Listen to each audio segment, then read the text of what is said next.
Tremse triple three, Petanas, Iowa, Dinirisis, Shauri, Ino, Ayo King Tume, DJ Tone, Keto, Muzimundiringe, Muzimundiringe, Dati Muzimundiringe, Pawari Vesendisa Wanekuwe, Dironika Edwige, Wanaba Kumititwa Ziripere, Magatari Samgere, Akuchina Manatetere, Dironika Edwige, Wanaba Kumititwa Ziripere, Magatari Samgere, Akuchina Manatetere.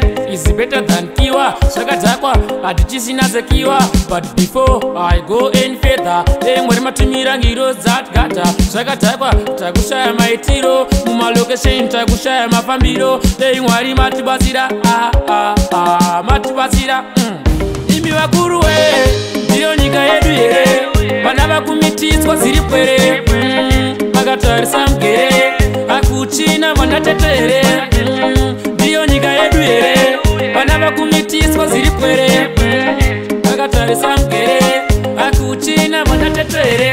Zigai Mai Maria, Zigai Nengiro Zinoera, Sama Tenga Maride Mapindira, Zinu Zato Atijas Gona, Vana, Vargumanikizo, Varivadigi, Wanaba Kushinguruzwa, Wasinanguano Naboto Viringitwa, Wango Wozwa Meri Wachiri Wakurue, Dionika Edwige, Wanaba Kumititwa Ziripere, Magatari Samgere, Akuchina Manatetere, Dionika Edwige, Wanaba Kumititwa Ziripere, Magatari Samgere, Akuchina Manatetere. Is better than Kiwa, Shakatakwa, Adichisina Sekiwa. But before I go in further, then when Matumira Giro that gata, Shakatakwa, Tagushaya Maitiro, Muma location, Tagushaya Mafambiro, then Wari Matibasira, Matibasira, Imiwakuru, Dionika Edwige, Wanaba Kumititwa Ziripere,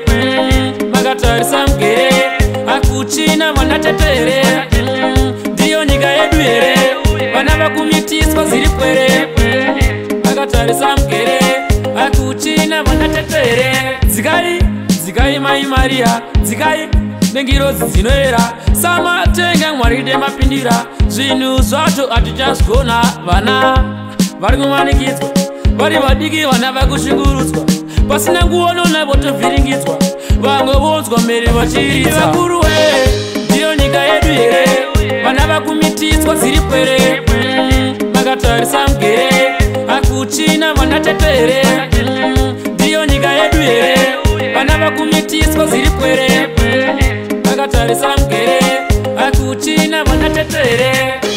Big up Mashambe, Itakutukumberi tiende, Tige Mukoma Tagadu.